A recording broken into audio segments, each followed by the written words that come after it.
What's up guys? Welcome again to another Scarlet Miata video. We're here back again at CarShack. As you can see, I have a red ND at my back.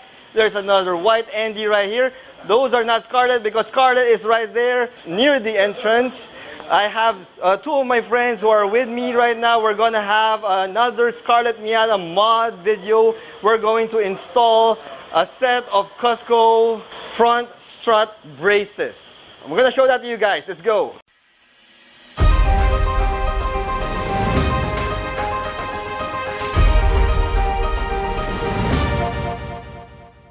Alright, so a bit of a background guys. As you can see, I have the engine bay open right here. This is Scarlet. And if you will notice in the engine bay, you will see that she doesn't have any front strut brace. You can see there, there's no front strut brace at all, because this is how the specification of Mazda Philippines did it for the manual transmission Miata ND.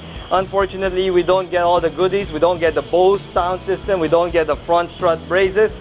And that's what we're going to have installed today. So instead of having a stock front strut brace installed, we decided to order a set of aftermarket Cusco front strut tower bars to be installed instead in the car, which should complement my existing Cusco 30A coilovers.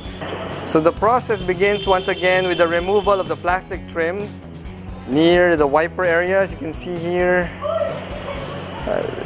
this is the added step because I also don't have the air cowl bracket. So that's also another step that's added to the whole process. So aside from removing the plastic trimmings, you also have to remove the wipers, because the wipers is part of the plastic trimmings and it has to be totally removed. That's what Joe is doing right now. Bye-bye wiper number 1, and there's wiper number 2. Oh man, it's so hot outside. One pro tip guys, never ever go to a car shop to have your car fixed wearing this type of clothes. This will never cut it guys. I mean, look at my sweat. Whew, crazy. And at least we have the aircon. Yeah, good thing that the aircon here is cold. Right, Mon? Yup. Or pwede ka pagdang dito.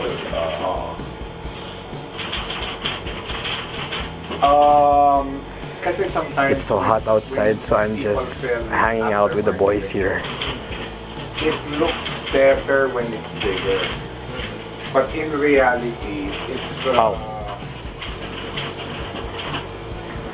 hindi na consider yung side ng power. So hot. Next, remove the rubber trim that is on top of the plastic trim. Next, disconnect the wiper washer fluid just to make sure that you could still put it back together. Now that you've removed the 2 screws right here, there's one here and one on the other side, you can now remove the entire plastic trim, which should give you access to the blanking plate for the air cowl bracket. There you go. This is the part that we're going to replace. This part is the blanking plate, and as you can see, it's just a quick removal using some screws here, and then you can install the new air cowl bracket. Okay, so apparently it's not just a couple of screws. We have a total of 3 screws there, 3 screws on the other side, and another 2 screws at the back. So 8 screws in total. Just remove the 8 screws, and you can install the air cowl bracket. Alright. So there goes the blanking plate. Oo nga, di ba? Okay. That's the stock blanking plate. Now the air cowl bracket goes in. So we have here the Mazda Genuine Parts air cowl bracket made in Japan. It's about to be installed by Joe into Scarlet.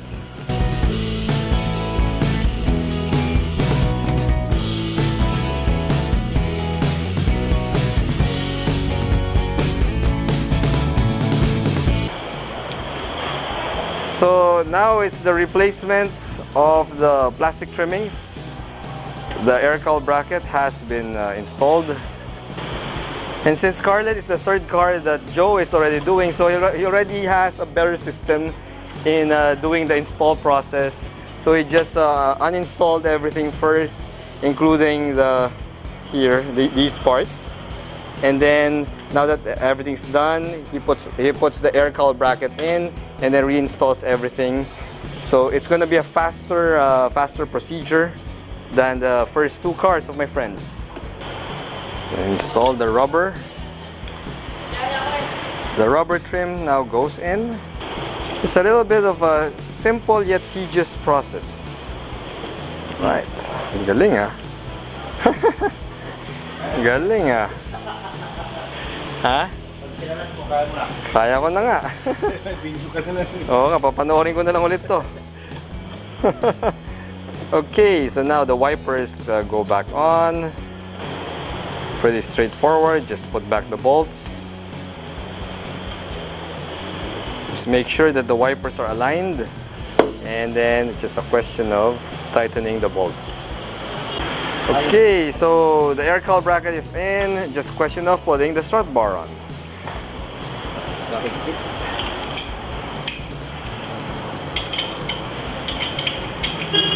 Ngayon lang napunta yata yung mga kasama mo. Ngayon lang napunta dito. Ngayon lang napunta nga, oo. Nagkasabayan kami sa, sa Batangas Racing Circuit. Nakita ko lang ngayon lang ko makita yung ngayon. Oo nga. Magkakasabay kami ko nag-track day noon sa Batangas Racing Circuit. Oo, tapos tinatanong nga nila saan ako nagpapagawa. Sabi ko dito sa CarShack. Sabi ko, umorder ako ng strut bar. Sabi, sabay niyo ako, sabay mo. Yun na yun. Pasabay. Pero wala pa silang coilover yung mga yan. Ha? Wala pa silang coilover. Wala pa.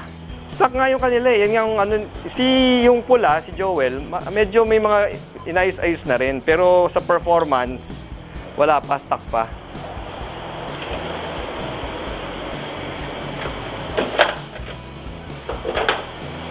Wala. Kaya? Okay.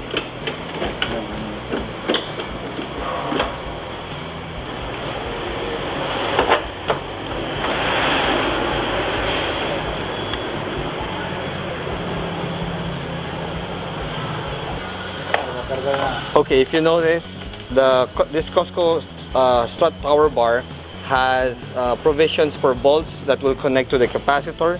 This is the capacitor. For our version of the Miata ND, we have the I-stop, the IE loop system.